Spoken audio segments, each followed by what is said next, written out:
फिलहाल पूरी दुनिया कंफ्यूज्ड है और चारों तरफ शोर शराबा है।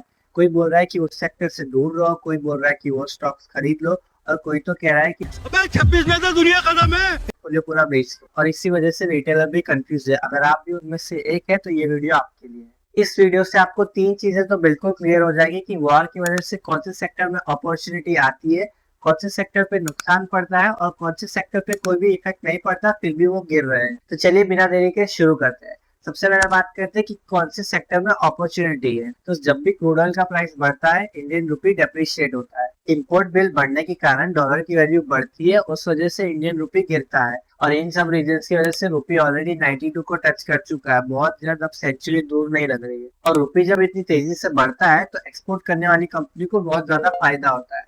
उसमें से एग्जांपल है फार्मा सेक्टर को। सन फार्मा और डॉक्टर रेड्डी फार्मा जैसे स्टॉक्स का ऑलमोस्ट 70 to 80% रेवेन्यू बाहर से आता है। उस वजह से जब भी रुपए का प्राइस गिरता है ये स्टॉक 4 से 5% बढ़ जाता है। और यही रीजंस की वजह से टेम्पररी फायदा आईटी सेक्टर को भी मिलेगा। लेकिन अभी आईटी सेक्टर बिजनेस वाइज थोड़े प्रेशर में चल रहे हैं एआई और जीसीसी की वजह से। जब तक इनकी ग्रोथ ट्रैक पे नहीं आ जाती तब तक ये थोड़े डेंजरस टेरिटरी में ही है।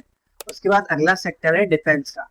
तो इस वॉर में एक यूनिक चीज हुई है। गल्फ कंट्रीज यूएस से थार जैसे महंगे मिसाइल को इंपोर्ट करती है, जिसकी कॉस्ट अराउंड 100 करोड़ से ज्यादा होती है। और इस 100 करोड़ के मिसाइल 7 से 8 लाख के ड्रोन को गिराने में यूज होते हैं। ये इकोनॉमिक्स बिल्कुल ही फेल है। और यहाँ पे इंडिया के लिए एक अपॉर्चुनिटी आ सकती है, क्योंकि हमारा डीआरडीओ में पृथ्वी डिफेंस व्हीकल काफी लो कॉस्ट। अगर इंडिया ने मौके का फायदा उठाया तो इंडिया को बहुत बड़े ग्लोबल लेवल पे कॉन्ट्रैक्ट मिल सकते हैं। उस वजह से डिफेंस सेक्टर बढ़ेगा। और तीसरा सेक्टर है लग्जरी रियल एस्टेट। पिछले 40 सालों से दुबई क्लेम करता है कि वो सेफ हेवन है, लेकिन वहीं पे ही अभी ड्रोन्स गिरते हुए दिख रहे हैं। उसी वजह से बहुत सारे अल्ट्रा रिच लोग इंडिया में लग्जरी इन्वेस्टमेंट के लिए अपॉर्चुनिटी देख सकते। उस वजह से डीएलएफ जैसी कंपनीज को फायदा मिल सकता है। अब बात करते हैं ऐसे सेक्टर के बारे में जिसके वॉर से डायरेक्ट इम्पैक्ट पड़ता है और आपको उन सेक्टर से दूर रहना चाहिए। तो सबसे पहले तो आता है एविएशन। तो फ्लाइट कैंसिलेशन बढ़ चुके हैं और क्रूड ऑयल का प्राइस बढ़ने से इनकी फ्यूल कॉस्ट ऑलरेडी बढ़ जाती है। इस वजह से एविएशन के स्टॉक जैसे कि इंडिगो और स्पाइस जेट्स को बहुत नुकसान हो रहा है। और दूसरा है ऑयल मार्केटिंग। क्रूड ऑयल का प्राइस बढ़ने से जो ऑयल पंपिंग कंपनी है जैसे कि ओएनजीसी, उनको तो फायदा मिलता है, लेकिन कंपनीज जो ऑयल को परचेस करती है एज अ रॉ मटेरियल की तरह, जैसे कि आईओसीएल, बीपीसीएल, एचपीसीएल, ये सब कंपनीज को नुकसान पड़ेगा क्योंकि इनकी कॉस्टिंग बढ़ जाएगी। इसके बाद इंफ्रास्ट्रक्चर सेक्टर की बात करूं तो एलएनटी और केएसी जैसी कंपनीज को बड़े बड़े कॉन्ट्रैक्ट्स मिले थे।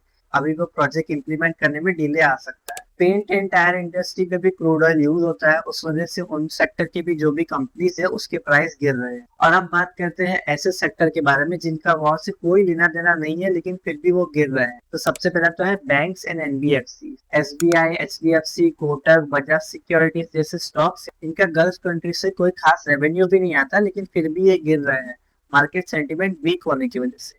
और दूसरा सेक्टर है एफएमसीजी।